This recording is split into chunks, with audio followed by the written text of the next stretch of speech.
Hindi na po ako papayag na maghihiring-hiringan kayo dyan. At I will have you arrested. I promise. Kahit na senador ka, kahit na sinasabi mong matanda ka na, ilang taong ka na sa Senado, try me. Magpahiring ka ng blue ribbon ulit. Magpahiring ka. I don't care kung dati kang Senate President, dati kang Speaker of the House, I don't give up. Talagang papahuli kita. Kung hindi papahuli, kung ayaw ng usa, bibit-biting kita, kukwilyuhan kita, palalayasin kita dyan sa floor na yan. Tapang mo bindalo tulpog sa babae lang, hindi ka na yata umubra. Panoorin niyo mga kababayan. I don't know where you got your information, Senator, but that is a lie. I can also sue you. Liar ka pala eh. Ha? Kakasuhan ka nga ng mga babae oh. For libel. Because we have not issued any clearance, Senator. So before you start talking, you make your facts right. Any clearance, Senator. Any clearance, Senator. So before you start talking, you make your facts right. By the JAVA board and by the barangay, you're double whammy, Mr. Senator. I don't know where you got your information, Senator, but that is a lie. Damn lie. I can also sue you. Liar itong si Tolpog mga kababayan. Panoorin niyo pa itong video niya. Kung kayo po ay naniniwala po sa aming magkakapatid na mga tulfo na matulungin, ganon din po ang puso ng inyo pong mambabatas ang inyong speaker. Ito po mga nakikita po ninyo sa paligid Baka mambabarang. ninyo, mga street lights, mga seawall, yung mga kalsada, yung mga barrier, lahat po yan ay pinondohan po ng Kongreso through the efforts po ng inyong congressman na aming speaker, Martin Romualdez. Kung gusto po ninyo, tuloy-tuloy po yung ayuda at pagtulong po, pag-asenso, improvement po ng inyong lungsod. Wala na ho kayo siguro hahanapin pa, kundi Romualdez po ulit, di po ba? Ang tingin po kasi ng karami mga kababayan natin, medyo alta sosyedad, medyo mukhang mayaman po ang speaker. Well, hindi naman niya po kasalanan kung pinanganak po siya talagang mayaman na. Kung makikilala lang po ninyo ang ating pong speaker, may puso po. Kung kayo po ay naniniwala po sa aming magkakapatid na mga tulfo na matulungin, ganon din po ang puso ng inyo pong mambabatas ang inyong speaker. Kaya palakpakan po natin, Mr. Speaker, maraming Ayan po si Mr. Speaker, ang puring-puri ni Tulpo mga kababayan. Kung kayo daw po ay naniniwala sa kanilang magkakapatid, ay maniwala kayo na mabait, matulungin. Itong si Martin Romualdez mga kababayan. Naniniwala ho ba kayo dyan? Naniniwala ba kayo na nagko-corroborate lahat ang mga sinasabi ng mga ex-Marines patungkol po dito sa mga Tulfo at dito kay Mr. Speaker?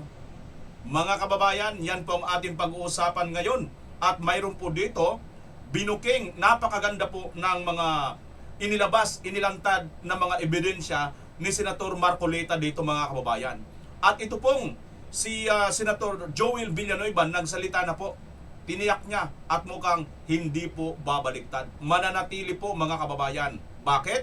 Yan po ang inyong matutunghayan at sasagutin sa videong ito. Kung hindi nyo po i-skip at patatapusin nyo po ang videong ito. Dahil mayroon pa pong pa-shoutout at mga magko-comment kung ano pong inyong masasabi. Panoorin po ninyo ng buo ang video ito. Samantala guys, nakikita nyo sa taas, live po yan ng subscribers count. No? Pag nag-subscribe kayo, makikita ka agad, madadagdagan yan, 377, 378. Kung inyo pong mamarapatin. Wala pong bayad yan ang magla-like, mag-share at mag-subscribe. Pag nakasubscribe na po kayo, pindutin nyo po ang maliit na bell, notification bell all, para lagi kong updated. Wala pong bayad yan, inuulit ko mga kababayan, at isang beses lang po ang pagsusubscribe, ha? Yung pagla-like at pag-share, yon. Yung like, isa lang din. Yung share, yon, marami pwede. Okay? So, again, mga kababayan, tunguhin na po natin. Ito po ang mga video kung saan ang pagbabanta nitong ni Bindalo Tulfo dito po kay Senator Alang Cayetano, malamang pati ba si Senator Marcolita. Isa po itong napakapanganib na mga pananalita mga kababayan kasi mukhang mayroon na po tayong panibagong diktador. Hindi na po doon sa sa Malacanang, kundi nandito na naman sa Senado, no, mga kababayan. Ito pong pagbida-bida at paggagaling-galingan nitong Mr. Bindalo Tulfo na to, mga kababayan, ay wala po ito sa tama. Wala po ito sa hulog. Wala po ito sa batas.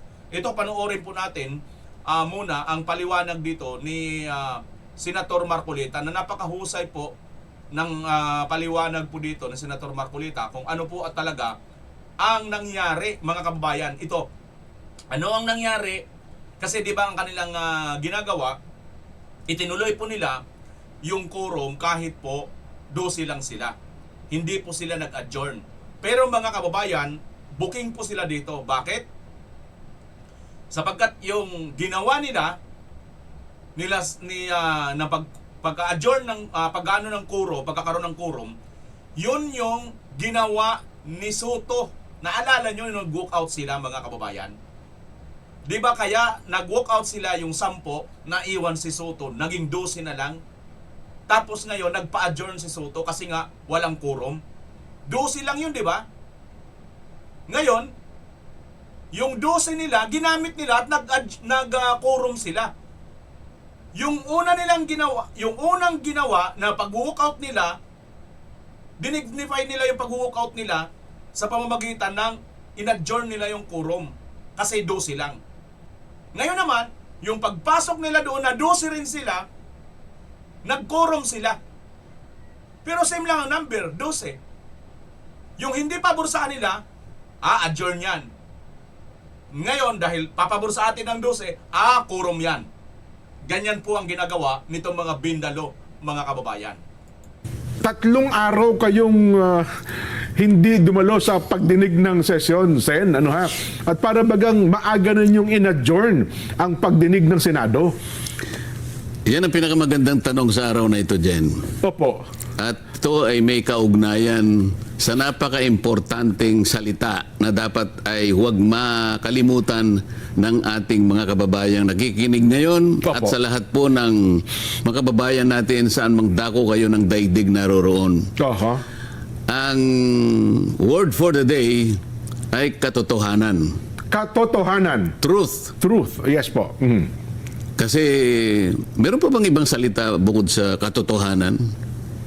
Wala na po. Pero naiintindihan nating lahat yun. Yes po naman. Oo. Kapag ang isang tao o isang grupo ng tao, lalong-lalo na ang lipunan, ay nawala na sa katotohanan, mahirap na mangyari sa isang bansa yun, Jen. Wala ho. Kabalintunaan na mangyayari. Yun lamang isang tao lang o isang grupo ng tao na hindi na pinamumugaran ng katotohanan, malaking problema na yun. Ay, opo. Oho. Paano kaya kung buong lipunan na? Problemang malaki yan, Sen. Isang pamayanan, isang komunidad, hanggang sa ito ay lumawak na sa buong lipunan. Hindi na tayo mapapalagay nun dyan eh. Ninakawan ng katotohanan. Ano? Palagay ko wala nang direksyon siguro ang pamahalaan sapagkat ang bawat pamamahala ng gobyerno dyan ay palaging nakasalig sa katotohanan. Yes po diba? naman. Ngayon, tinatanong mo kanina, bakit naman pumayag kayo na hindi makasipot sa loob ng 3 araw? Oo, yun ang ginagamit na laban sa inyo. Nakalimutan nila nung sila'y mag-walkout dyan, nung May 26, 2026. Ito yung mga petsa na hindi na pwedeng kalimutan sa kasaysayan natin dyan. Nakatala na po sa kasaysayan ng Senado, Sen. Nangyari noon sa panahon ni Abilino Cuenco, 1949 ito dyan, naulit sa ating panahon. 2026. So, 1949, 2026. Naulit ng 2026. Mga ilang panahon yun? Mahigit na yun. Mga 80 years na yun siguro dyan. Opo. Wala pa naman siguro. Humigit kumulang po. Humigit kumulang 8 years ang pagitan. Hindi pala po pwede kasi 3 araw yung sa kanila yan. Hindi, mali yun. Nakalimutan ko. Meron akong iniisip kasi. Sa akin palagay ngayon lang nangyari muna na ngayon lang ginamit yun ito yung walkout? Yung walkout Okay. Ewan ko, baka nangyari na sa ibang pagkakataon. Pero sa aking pagkakaalam, ngayon lang nangyari yung walkout. Kasi yung 1949, may tension din nun. Pero wala nag-walkout ata nun, Sen. Hindi, nag-walkout. Opo. Pero yun lamang ang gusto ko sabihin, nag-walk out. Nag-walk Na out. nangyari kasi mamaya sabihin natin yun namang hindi kami dumating ng 3 araw. 3 araw, opo. Ho. Yung walk out, mga kababayan, pwede nating ikumpara nung 1949. Oho. Okay? Kasi noon sa Ang ganda nito mga kababayan, ang paliwanag ni Senator Marcolita. Ano ba ang paliwanag tungkol sa 3 araw na hindi po sila pumapasok, no? Kasi ito yung pinupunto nila, no, na itong mga Bindalo senators na hindi kayo pumapasok eh. Kaya kami nag-quorum, di ba? Kaya kami nag-usap-usap dito kahit 12 lang kami, no? Pero ang masakit dito, ang matindi dito mga kababayan, kasi nga nag-quorum nga sila pero in-adjourn din naman nila. Akala ko ba mayroon kayong gustong gawin diyan? Mayroon kayong gustong tapusin? Bakit nyo in-adjourn ka agad? Maliwanag mga kababayan, na gusto lang talaga nila kuhanin ang liderato ng Senado. Political move lang po ito. Dahil may kinatatakutan po sila na maganap. At naganap nga, di ba, yung tungkol sa 18 Marines. 10 din ang nag-walk out. Ganun po. Oo, Sa 10 history yun. po, 19 po. Historically, may kapareho eh. Opo. Kaya alam ko, baka alam na nila yung Abilino, kaya nila ginawa yun eh. Ganun po. Yung Abilino kasi dyan, kailangan may kwento lang natin kahit konti lang. Opo, 77 years ago Ang daw pala. presidente ng Senado noon, 1949, ay si Senator Abilino. Okay. Kaya lang, merong Sa mga hindi pa po nakakaalam, ginugil ko po, si Jose D. Abilino ay taga Calbayog City, Samar. Kababayan ko pala ito. Kaya pala, may kalsada dun sa amin na GD Avellino. Siya pala yun, naging Senate President nung araw. O, alam nyo na mga kababayan. Tapos si Jesus Cuenco, yung nakalaban niya, ay taga Cebu naman po yata mga kababayan. titindig si Senador Lorenzo Tañada yata yun dyan, kung tama yung Yung matandang Lorenzo Tañada, opo. Meron silang pinoformulate na aksyon against the Senate President na di umano ay may connection sa korupsyon. Oho. Medyo naulinigan kaagad ni Ni ng Abilino. Senate President, Abilino. Oho. So bago pa mag-umpisa, binang niya na yung Gable. Gable, oo. Gable. Sabi niya, the session is adjourned, sabi niya. Na-adjourn ka agad, oho. Nag-walk. Ayan mga kababayan, si Jose Abilino ay taga Calbayog City, Samar. At ito naman si Mariano Jesus Cuenco ay taga Cebu City, lalawigan ng Cebu. Yan dagdag ng impormasyon. Pagkatapos yung 10 kasama siya, nag-walk out. Oho. Nag-walk out. Kaya nga sabi ng Korte Suprema, hindi ninyo kayang i-terminate yung legally assembled quorum sa magitan ng pag-walk out ninyo. Oho. Okay? Dahil yung na-establish na quorum, nandun na kayo nung umpisa eh. Kaya yun ang quorum. Naulit lang ngayon, ginamit nila yun siguro, 10 din ang nag-walk out. Nakukuha mo ngayon, ha? Baka Nakukuha mo. ginaya talaga nila pala, ano? O kaya lang mali sila dahil wala namang nawala sa amin. Oo nga. Si Senator Bato, hindi naman nila nadala sa The Hague. Opo. O, ngayon, mapapansin mo, kaya ganun na lang ang kanilang pagsasakit na makuha si Senator Bato. Oho, makulong. Para sa ganun, nung May 26, talagang akmang-akma ang Abilino versus Cuenco. Kasi kung matadala sa The Hague, Wala sa jurisdiction. 23 lang ang O, sana ngayon ay nasusubaybayan ng mga kababayan natin. Yun pala. Balikan mo ngayon kung bakit ganun na lang ang pagsisikap at pagsasagit na mahuli si Senator Bato. Una, para hindi kami makakuha ng 13. Opo. Para sa ganun makuha namin ang liderato. Pangalawa, ay para sa ganon makasiguro sila na kung ano man ang mangyari sa susunod na mga araw, si Senator Bato wala na sa jurisdiction ng Pilipinas. Ayun, so talaga palang ang kasama sa plano pala talaga. Baka akala ninyo, hindi namin alam. Hindi namin alam yan. O ngayon, balikan natin. Ang tanong mo kanina, ulitin mo nga. Bakit daw kasi naman nauna kayong nag-adjourn ng 3 araw bago absent kayo? Binoykot yun ako. Hindi ba nung nag-walkout sila, sabi nila, hindi walkout yun. It was a legislative strategy. Strategy. Tuwan-tuwa nga sila doon sin eh. Naisahan daw nila kayo doon eh. Naisahan daw kami. Oho. O yun akala nyo. O nung nag-walkout sila, kami naman, sila sabi nila nag-boycott daw kami. Yun na nga, Diyan hindi kami nag-boycott. Oho. Bakit wala kami? O bakit nga po? Wala, 3 araw po eh. O ginamit lang namin ang nakasad sa Section 6, Article 6, Section 16, Paragraph 5 ng Saligang Batas. Oho. Ano po nakalagay, Sen? O, basahin natin. Sige po. Neither house during sessions of the Congress, Oho. Neither house, oho. either Senate Or, or the House of Representatives, Opo. bawat isa sa inyo, sabi niya, Okay, oho. shall, Okay. without consent of the other, adjourn for more than 3 days, Oho. nor any other place than that which the 2 houses should be sitting. Oh, itagalog mo. Oho. Walang isa sa inyong dalawa nang walang consent yung isa Oo. ang Mag-a-adjourn. mag-adjourn Oo. ng higit sa 3 araw. Ginawa ba namin nag-adjourn ng higit sa 3 araw? Hindi po, eksaktong 3 araw. O eksaktong 3 araw. Anong ginawa namin? Ginagamit lang namin ang nakasaad sa Saligang Batas as a legislative strategy. Alam mo kung bakit? Opo. Kung nandun kami noong June 1, June 2 o June 3, nakuha nila kagad ang mga committees na ilugso nila si Alan Peter Cayetano at Senator. Nakuha nila yung blue ribbon, hindi na natuloy yung June 4. Ayun pala talaga ang target nila. Kaya ang sabi ko, Oo. Jen, ang pinakamahalagang salita ngayon, katotohanan. Katotohanan.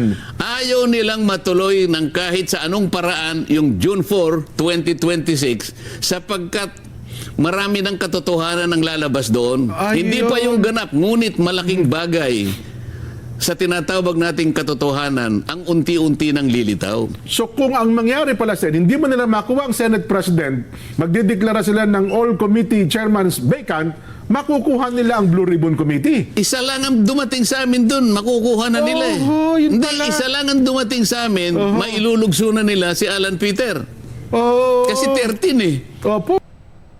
Ayun mga kababayan, ang isa sa 3 araw. pinakamalinaw na dahilan kung bakit nagpilit itong mga Bindalo senators, no, na mag-walk out noon. Yung pala mga kababayan ay inaral na pala nila ito, naaral nila yung nangyari doon kay Queen ko, Jose Abilino, no, mga kababayan. Na ito pa lang pa si Jose Abilino, ginugol ko mga kababayan, ano ho? Siya pala ay pinakasikat na prominenteng pangalan sa sa Samar. Mas marami pa palang mga kilalang pangalan sa Samar. Buhay na, iba na ang usapan yan. Dito mga kababayan, dito pala natin nalaman kung ano ang ibig sabihin, kung bakit 3 araw ang ginawa nila Senator Alan at saka Senator Marcolita na hindi muna nag-sesyon. Bakit? Kasi nga po, pag pumunta pala sila doon, matik na makukuha na po nila ang Senate presidency. Now, ano ang basihan pala? Hindi pala ito illegal o hindi pala ito absent, kundi ginamit din nila yung nakasaad din sa ating konstitusyon, yung binabanggit kanina ni Senator Marcolita, na hindi dapat tataas sa 3 araw na po pwede kayong gamitin itong parang katulad ng ginawa nila, parliamentary, di ba? Yung parliamentary na pag-walk out nila. Sila ang gagamit, okay lang. Pero pagka ang kasamahan nila at kalaban nila, yung mga obey the law. Yan. Obey the law versus Bindalo. Yan. Tawag natin, maganda yan mga kababayan. Yung obey the law, no, ginamit yung sang-ayon sa batas. Ito naman mga Bindalo, gumamit din ng sang-ayon sa batas. Pero nang gumamit na yung obey the law, nagalit itong mga Bindalo. Palakpakan natin. Palakpakan natin. At hindi pa tapos ang galit itong Bindalo na to, nagbabanta mga kababayan dito nga kay Senator Marcolita at dito kay Senator Alan Peter Cayetano. Ang tapang mga kababayan. Para namang hindi lang hiram sa taong bayan ang kanyang kapangyarihan dyan. No? Parang hindi niya hiram lalo na sa mga DDS or DDS supporters or siguro baka dyan sa Smart Comelec, di ba? Di ba? Kung tutuusin mga kababayan, itong si Tulfo, hindi naman ito manalo-nalo eh. Di ba? Ngayon na lang ito nanalo mga kababayan. Siyempre, biruin mo ba naman lahat ng malita eh. 'Di ba? Nandun kay Romualdez eh. Oh, hati-hati sila nga lang. Siyempre, para walang kibo, parang walang palag, mula doon sa presidente hanggang sa pare. Grabe ano mga kababayan. Kaya naman pala, sama-sama, napakaiingay nito mga inayupak na ito. Kasi nga po, magkakasabwat pala itong sindikato na ito para pagnakawan ang mga mahihirap at ang tax ng mga OFW. Nako. O, tingnan nyo mga kababayan. So, alam na natin maliwanag sa sikat ng araw na ang ginawa ni Senator Alan Cayetano ay hindi po ito illegal. Nakasaad, nakaayon po ito sa ating konstitusyon, nasa rules. No? Katunayan nga, may nabanggit pa si Senator Marcolita noon, pwede pala pilitin yung mga nag-walk out noon, ayon din yan sa batas, nasa rules din po yan ng Senado. Pero hindi na ginawa kasi nga hindi po basag ulo ito pong sila Senator Marcolita at saka si Senator Cayetano. Hindi po sila mga bindalo. Sila po ay mga grupo ng Ubidalo. Pero itong mga bindalo, mga kababayan, ito po ang kanilang mga sinasabi ngayon. No? Galit na galit, Gina J mga kababayan, dito nga po kila Senator Marcolita, Senator Cayetano, at sa iba pang mga senator na mga Ubidalo. Palibasa, hindi po talaga po pwede magsama ang bindalo at ang Ubidalo. Sa Tagalog, ang sumusunod sa batas at ayaw sumunod sa batas. Or, yung gustong tuwid na batas, ito naman baluktot na batas. Pili na lang kayo dyan mga kababayan kung saan kayo. Sa baluktot na batas o sa tuwid na batas, papanig. Because I am the legitimate Blue Ribbon Chairman. Magsasampa rin si Tulfo ng kasong libel sa mga nagpakilalang dating sundalo na humarap sa hearing. Paano ka naging legitimate chairman ng komite? Dosig lang ang ginawa ninyo dyan na quorum. Nag-walk out nga kayo, di ba? Pina-adjourn nga ni Soto yan eh. Di ba mga kababayan? 12 lang sila noon eh. Pina-adjourn nga eh. So hindi po nakapag-quorum. Kasi 12 lang eh. Pero ngayon, itong 12 na sinasabi mo, ito yung legit. Wow! Bindalo ka talaga. Bindalo ka talaga, Tulpog. 'Di ba mga kababayan? Bindalo na bindalo talaga ito si Tulpog. Grabe Grabe. As in, akala mo kung sila lang ang makapagbindalo, okay na okay lang sa taong bayan. Noong May 26, 2026, Jen, yung mga members ng Bendalo, Okay. May 26 po ito. May 26. Kaya tinawag ko na members ng Bendalo dahil palagi nilang binabaluktot ang mga batas eh. Ang saligang batas, kanina diniscuss natin, 13 kanya ang majority, 13 ang quorum. Opo. Tama? Sa tuntunin namin, 13 pa rin. Opo. Pati sa pag-i-elect ng mga opisyalis ng Senado. Pero noong May 26, 2026, yung mga miyembro ng Bendalo nag-walk out. Yun yung walk out. Yes po. Nag-walk out sila. Noong panahon na yun, Jen, natatandaan ko, 11 kami. Kasi si Senator Bato at saka si Chis Escudero, wala.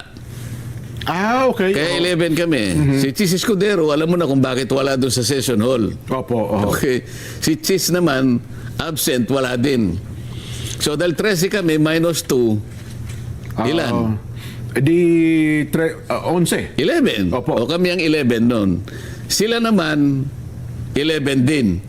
Yung nag-walk out. Oo, 11. Ngayon, dahil pinopropose ko na i-amend namin yung aming Senate rules, Opo.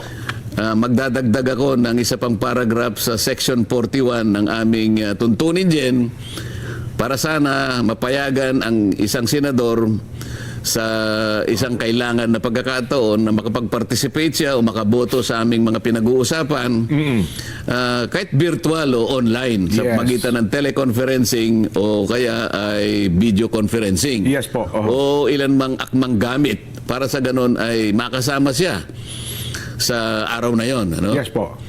Mahigpit nilang tinututulan yon dahil ang buong akala nila yon ay para lamang kay Senator Bato O kaya kung sino pa yung susunod na makukulong.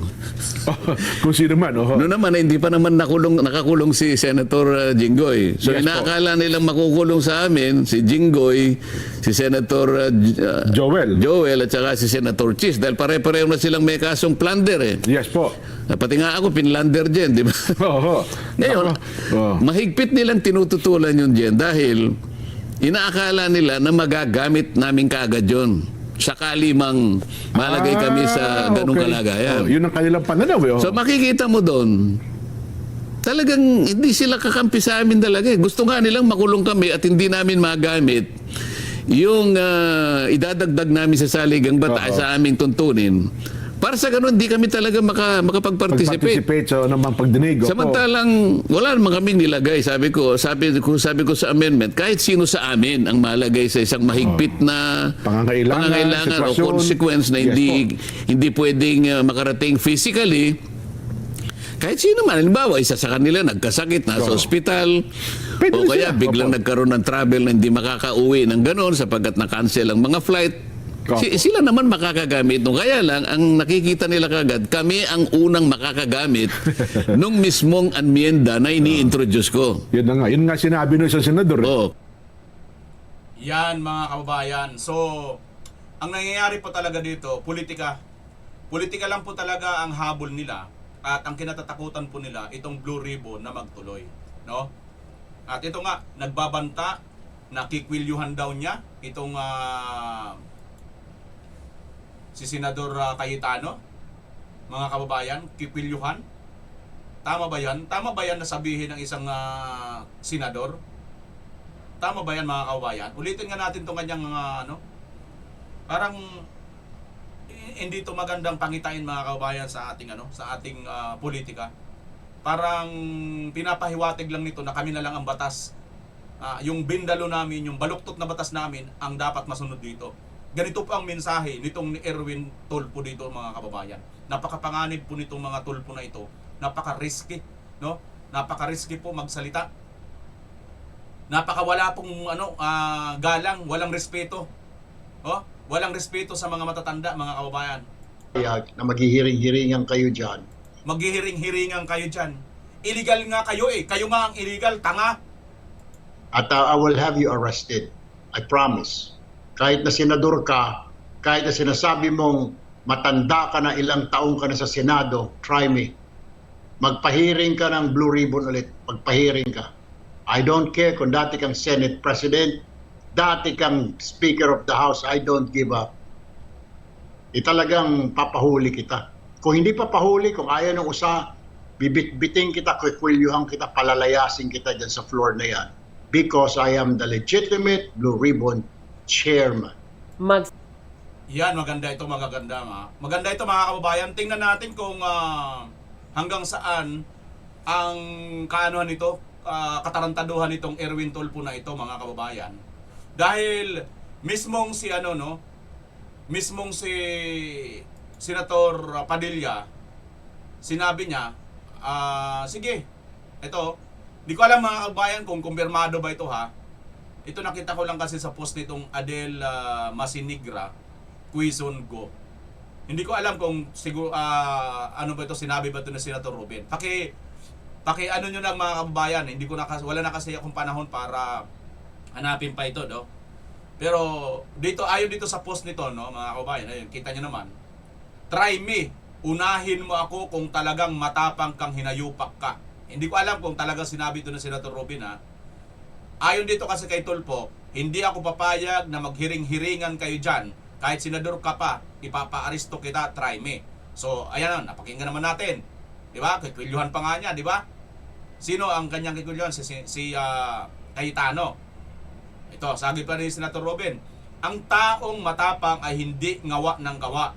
Ginagawa niya na lang. Mag-uutos ka pa ng usaa, wag na. Gawin mo na diretsyo. Kwilyuhan mo na agad, tapos isama mo ako. Dahil kung magpatawag man ng hearing ulit, si SP Cayetano, tiyak 100% dadalo ako. Ayan mga kababayan. Kung totoo man ito ha, hindi ko alam kung gaano katotoo ito mga kababayan na post po ng isang netizen na hindi natatakot itong si Senator Robin Padilla sa banta ni Bindalo Tulfo na pag nagpahiring si Senator Cayetano ay sasama daw siya at hindi siya natatakot, no? Try me, unahin mo ako kung talagang matapang ka, Bindalo Tulfo. Alam nyo, kung ako ito hindi ko po kung ako senador, bakit ako magpapano dito kay Tulfo? Parehas lang naman tayo binuto ng taong bayan. Di ba? Parehas tayo may mga milyon-milyong naniwala sa atin. Tapos kikwilyuhan mo ako? Ano ka? Ano ka, hari? Nabili mo ang Pilipinas? Ipapahiya mo yung bumuto sa akin? Naniwala sa akin na kaya akong ipagtanggol? Abay, sa tingin ko mga kababayan, hindi man to totoo, pero sa mga senador na nakakaintindi at alam nila ang kanilang kakayahan, abay hindi rin dapat basta-basta ka magpapakwilyo. Ano to? Bata-bata? Ano to? Ano ka lang? Bakit? Siya ba yung may sa'yo? Siya ba yung dahilan kung bakit naging senador? Para kwilyo-kwilyuhan? Napakawalang hiya nitong ni Bindalo Tulfo mga kababayan. Kaya ang bubuto pa sa mga Tulfo talagang napakawalang kwentang mag-isip ninyo, no? Napakabubobo ninyo, napakagagago ng mga utak ninyo. Mas gusto ninyo yung baluktot na batas kaysa sa tuwid na batas. Di ba mga kababayan? Mayroon na nga tuwid eh. Pupunta ka pa talaga sa baluktot. Yan si Tulfo. Yan ang mga Tulfo. Aside pa rin yan sa kanilang mga issue na personal. Hindi na natin pag-uusapan masyado yung personal. Pero tingnan nyo ito mga nag-trending noon mga kababayan. Tingnan nyo kung gaano talaga ito kawalang hiya. Mismo kapitbahay niya yan, no? I don't know where you got your information, Senator, but that is a lie. I can also sue you for libel because we have not issued any clearance, Senator. So before you start talking, you make your facts right. Any clearance, Senator. Any clearance, Senator. Tamimi ka dyan, tulpog. Hindi ka makapalag. Mga babae lang yan. At dito naman, kitang-kita ang pagyayabang niya dito kay Martin Romualdez, mga kababayan. Mr. Speaker, Ayan, Mr. Speaker Martin Romualdez. Yinayabang talaga niya ang kanilang amo noong mga panahon na yan. O ito pa, isa pang kanyang kapatid naman, ito pa si Marites at mga away mag-asawa lang alam sa buhay. Ano sinasabi niya rito? You know what I noticed, Senator? Parang yung staff po, sila po ang nalalagay dito sa alanganin. Like what happened today, sir?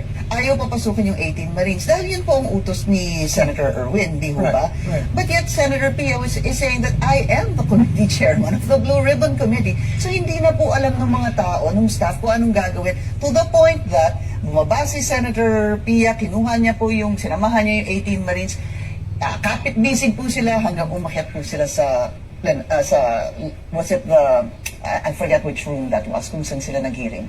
Well, Pinky, wala naman sa posisyon si Pia maging si Alan kasi nung Wednesday, we declared all positions vacant. At nag-elect na kami ng mga bagong chairman sa different committee. So, out na talaga sila. Yun nga lang, hindi lang matanggap. And then once after we did that, we were immediately recognized by the House of Representatives. We were recognized by the Executive. Tapos meron kami hawak na jurisprudence para pakita na illegal itong mga ginawa namin. Ano daw mga kababayan?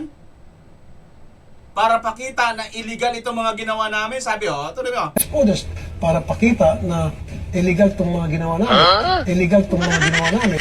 Illegal itong mga ginawa namin. You know what I Ano mga kababayan, si Tulfo mismo, nadulas dito. Illegal itong ginawa namin. Executive. Tapos meron kami hawak na jurisprudence para pakita na illegal itong mga ginawa namin. Illegal itong mga ginawa namin.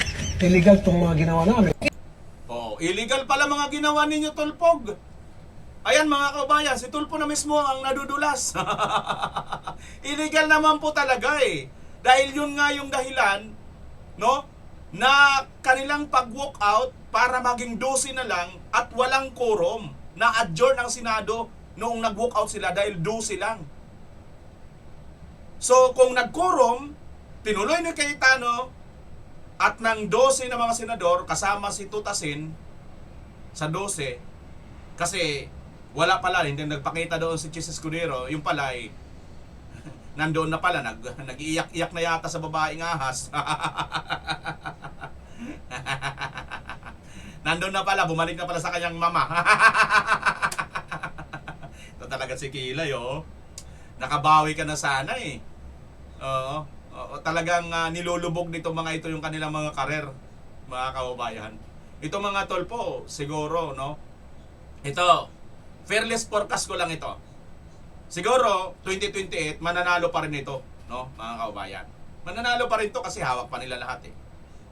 Pero pagdating ng si Inday na maging presidente sa 2028, lahat po ng mga dilawan na ito, markado na lahat. Wala na pong mananalo dito sa mga ito.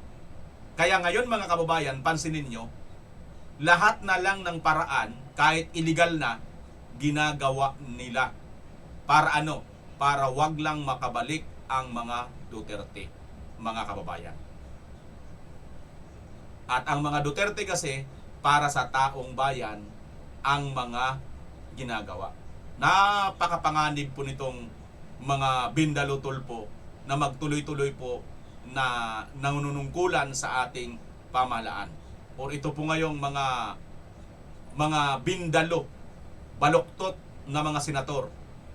Baloktot na mga senador. Yan, mas maganda siguro Tagalog para mas maintindihan ng mga kababayan natin. Bindalo or baloktot na mga senador. Itong mga ito.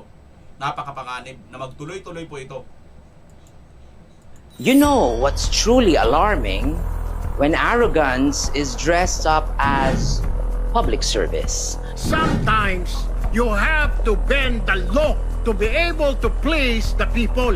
Mas mataas po ang taong bayan sa batas. Mas mataas ang taumbayan sa batas, Senator Erwin Tulfo declared with the air of someone convinced he alone speaks for the people. And then, with misplaced bravado, Am I right, Secretary Remulla? Yes, sir. he turned to the Secretary of Justice. Am I right, Secretary Remulla? And the Secretary replied, yes, sir. This is highly problematic. Yes, sovereignty resides in the people, and all government authority emanates from them. That's Article 2, Section 1 of the 1987 Constitution. But the same charter also makes it crystal clear. No one shall be above the law. Article 3, Section 1. The rule of law is uncompromising. Both the governed and those who govern are equally bound by it. Kaya kapag sinabi ng isang senador at ng kalihim ng hustisya na mas mataas ang taumbayan kaysa sa batas, they confuse sovereignty with supremacy. Sovereignty belongs to the people, yes, but it only finds life and legitimacy through laws duly enacted. To bend the law for expediency is to erode the very structure designed to safeguard the people's rights. Tulfo's demeanor reeks of arrogance. It presumes that bending the law is some noble act of service, when in truth, it is a dangerous distortion. Because the people are not protected by leaders who bend the law. They are protected by leaders who uphold it. And so I say, arrogance in public office is never a virtue. It is a liability.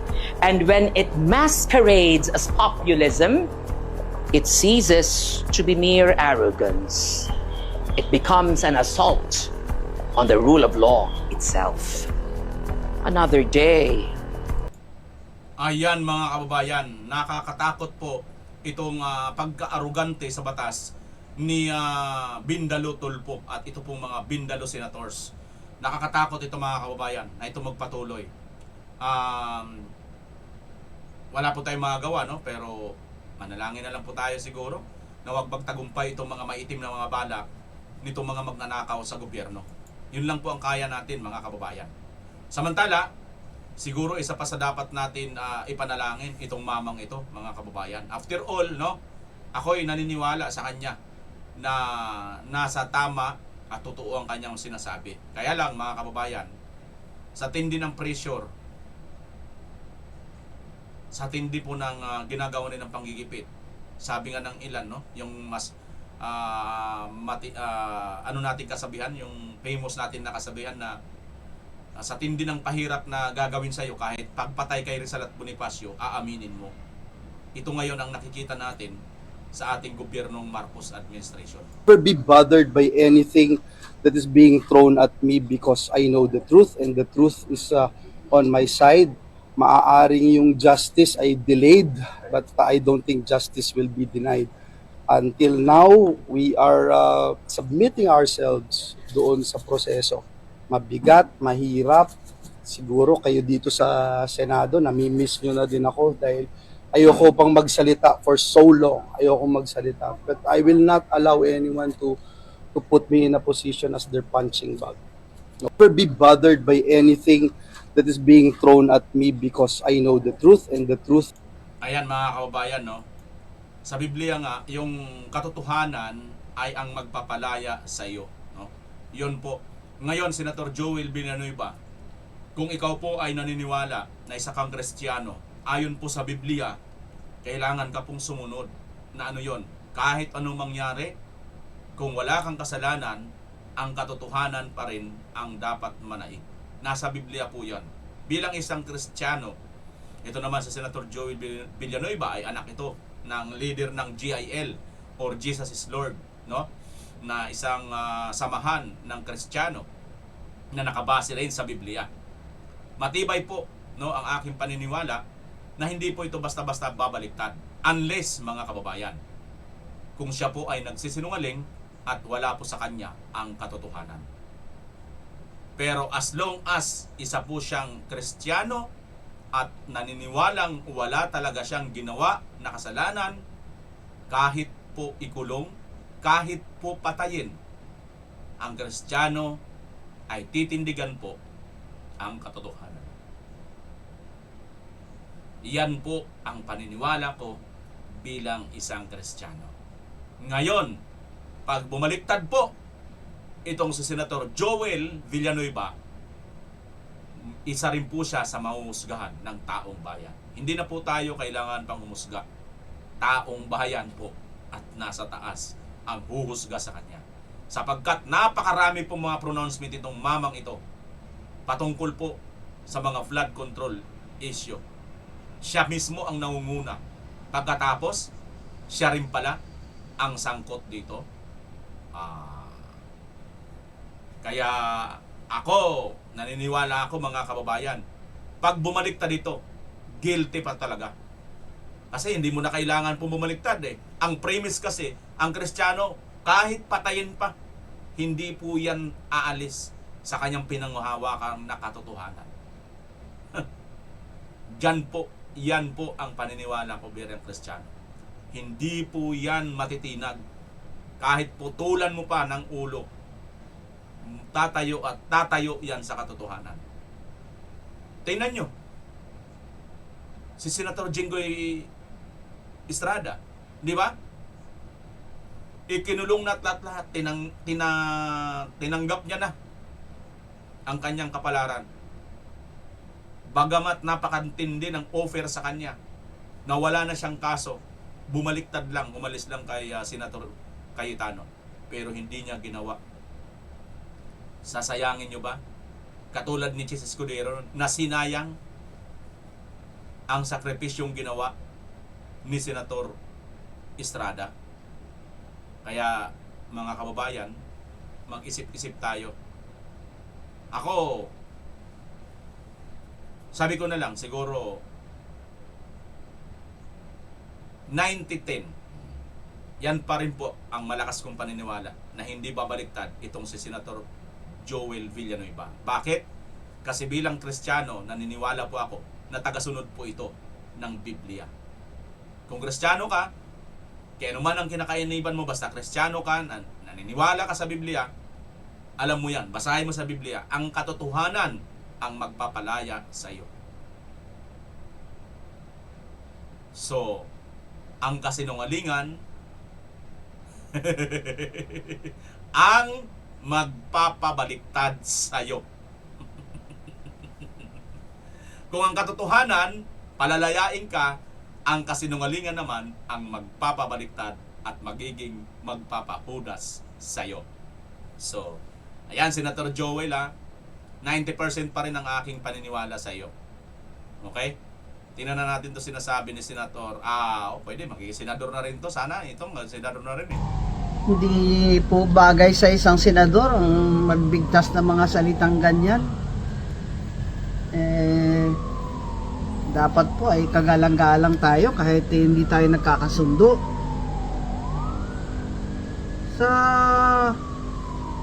mga binigkas ni Erwin Tulfo, parang nakakatakot ng bumoto sa mga Tulfo na ito eh. Dati akala ko mga matulungin nitong mga lalaking ito. Kasi yung Raffy Tulfo nga naman yung unang nakilala natin. Itong Erwin nakilala ito sa, di ba, yung nagbigay, yan ba yun? Yung sabi namin ni Ramon Tulfo sa show niya, yung nag-tip ng 250,000 sa isang babae. Si ano yun? Si Raffy po yun, attorney. Mga kababayan. So, ayan nga po, napakadelikado po nito. Palibasa po kasi, bindalo, mga kababayan. Nakakatakot po itong mga bindalo na to. Panoorin natin once again itong si Tatay Digong, mga kababayan, bago tayo magtapos sa ating reaction. Tangina ko mabalik ako, arestuhin ko kayo lahat. Kayo, nagpasok sa Congress, mag-eleksyon, nanalo, Seiko, paglabas niyan, pagkatapos, Rolex na. Pumunta ng Malacanang, nakatamaraw, paglabas niyan, nagka-Mercedes-Benz. Busog kayo lahat. Tingnan ninyo yung mga bahay noon ng mga congressman at tingnan ninyo ngayon kung ano kayaman sila. Lalo na yung mga bahay nila sa Maynila. Mga wala kayong prinsipyo, mga putang ina ninyo. Putang ina ko mabalik ako, arestuhin ko kayo lahat. Kayo, Ayan mga kababayan, si Tatay Digong, kung mabalik siya, arestuhin kayong lahat. Ayan, 380 na po ang ating subscribers na nagdang. Thank you po. Hay, nako, napaka real talk talaga ni Tatay Digong. Nakakamiss si Tatay Digong, mga kababayan. Pag-asa na lang po natin ang kanyang mga anak ay maging pangulo po ng ating bansa. At ngayon po, kasalukuyan po nila ginagawa ang lahat. Huwag lang po makabalik ang isang Duterte. Kasi alam na po nila ang mangyayari, kung ano ang mangyayari, mga kababayan. Kapit lang po tayo. Huwag po tayong bibitaw, mga kababayan. Dahil talagang nandito na po tayo sa pinakasukdulan, napangalanan na si Martin. Wala na pong naitago, mga kababayan. Na ano na po lahat. Kaya nga po galit na si Tulfo eh. Pero yung masabi niya na yan na kikwilyohan niya si Senator Cayetano. Di ba? At perhaps baka si Senator Marcolita pa. Sana gawin niya rin to kay Senator Marcolita para malaman, matingnan natin kung gaano siya talaga kaastig. Kasi yung mga INC, alam naman po natin, di ba? Hindi naman po yan papabayaan si Senator Marcolita siguro. Hindi po tayo nag-uudyok dito or nagagawa ng usap kung ano man Base lang po ito doon sa nangyari na impeachment kay BP Inday, ang INC kumilos. Lumabas po sa kalsada. Ano kaya ang senaryo? Tulfo, subukan mo kaya para makita natin talaga. Mangwilyo ka kaya ng senador, Hindi, Tulfo, sige, tuloy mo. Magwilyo ka ng senador. Para makita natin kung ano ang magiging reaction ng mga INC, mga Muslim. Di ba kasi, Senator Robin, INC yan. Muslim yan. Si Senator Marcolita, INC. Si Senator Joel, GIL. At andyan din si Senator Alan, isa ring Christian, baka GIL din, Subukan mo kaya, para malaman, makita natin kung gaano talaga karami din ang mga miyembro, mga Muslim, pati mga MILF, MNLF, magpuntahan sa kalsada. Tingnan natin kung gaano talagang tapang nitong bindalo na to, mga kababayan. Yabang, ang yabang talaga. Hindi po ito basta ano lang po mga kababayan, kayabangan po yan, Tulfo. Kayabangan na po yan, hindi na po yan dinadaan na po nila sa kayabangan. Nakahiram lang ng isang pansamantalang kapangyarihan bilang senador. Yumabang na, lagpas hanggang langit, lumagpas hanggang impyerno na nakarating. Ang kayabangan nitong Tulfo na ito mga kababayan. Ibang klase. Ito yung panganib pagka mayroon pong makahawak ng posisyon, makahawak ng pagiging leader na isang balasubas na tao at tagabaluktot ng batas. Ito po yung panganib sa ating bansa, mga kababayan. Sana wag po kayong bibitaw, mga kababayan, ha. Sana wag po kayong bibitaw. At kahit ganun pa man, patuloy lang po natin ipaglaban kung ano yung dapat. Okay? So ayan mga kababayan, ang atin pong napag-usapan ngayon. Ano ho? So dito na po tayo sa ating mga pa-shoutout, no? At sa mga nag-comment. Okay? Sino-sino na mga nag-comment dito mga kababayan? Nga pala, no, mayroon tayong FB page at saka ina-active ko na po ang aking maliit, ang isa pang channel ko na VMR 2.0 or VMR punto per issue, no. Support nyo naman mga kababayan para pandagdag kabuhayan na rin, no, kasi medyo hindi naman po ganun kalaki ang kita natin sa YouTube. At least kahit paano sa Facebook at saka sa isa pang channel ko para magkaroon pa ng another source, no, na sa mga rangal na paraan, hindi sa paraan ng pagnanakaw ng malita ng pera ng bayan. Okay? Maalose, hello Sir Bimar, good morning. Yan. Sir Bimar, ano kaya kung mag-request ng CCTV footage sa mga hotel na nabanggit ng dalawang Marines tungkol sa Erwin Tulfo? Sabi ni Juji Ukon. Malamang yun po yung susunod na pag nag-hearing pa po sila Senator Marcolita at Senator Cayetano. Sunod na po yun. Bakit? Totoo ba sa record ang hearing dahil wala sa record ang hearing dahil wala sa website? Arlene Sulit.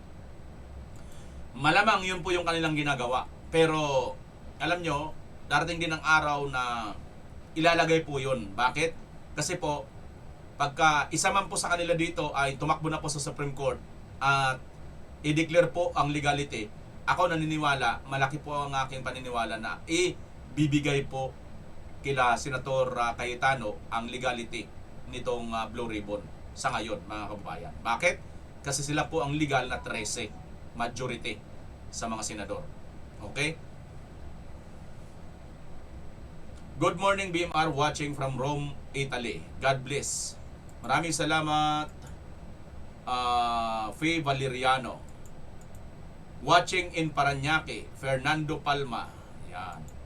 Sana ituloy muna yan, saldi ang inyong testimonya ay mahalaga tungkol sa katiwalian ng ating bansa. Francisco Magellan. Congrats BMR, mabilis ang pagtaas ng subscribers mo, sabi ni Francisco Tawada. Maraming salamat sa iyo Francisco Tawada tol. Subscribe na kayo mga kabayan. Ayun, live count yan. Oo nga, mga magagaling sila, magaling sa kalokohan, haha. Watching from Davao, sabi ni Ruel Kuwili. Watching from Canada, mahirap lang ang buhay ko dito pero sa puso ko gusto kong mag-donate sa 18 Marine open account, sabi ni excuse me po, Manny Gabayno. Napanood ko yung video sa TikTok, sabi ni Maalos eh. Big yes kami kay may video, sabi ni Crescente Esterlita. Ate Charilo, I love BMR. Restitution po sir, sabi naman ni Maria Luisana Bansakay. Ang hirap kasi basahin, dugtong-dugtong. Naniniwala na ako sir, ilabas mo na ang katotohanan para makatahimik ng bayan, sabi ni Helda Quebec. Hahaha, Rafi Jandol, sabi ni Fernando Kabungkab. Hahaha, daming tawa ko sa iyo, idol. Sangan, ngani. Eva Cruz.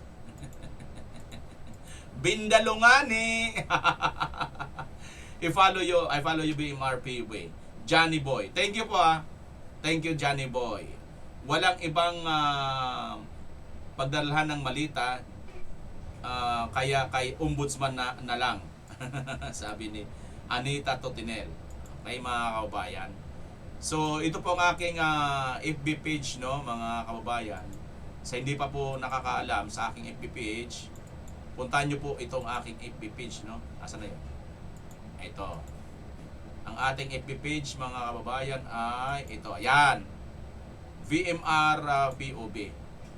Inumpisan ko pa lang po kasi mga kababayan, bago pa lang ang ating tagagawa ng video dito, no? Kaya inumpisan ko pa lang po. Hindi ko kasi maharap lahat dahil meron po tayong pirada, kaya kailangan ko po talaga may gumawa, no? So ayan, paki-follow nyo na lang po yan mga kababayan. Ilan pa lang followers nito? 28 followers pa lang. Ang cute.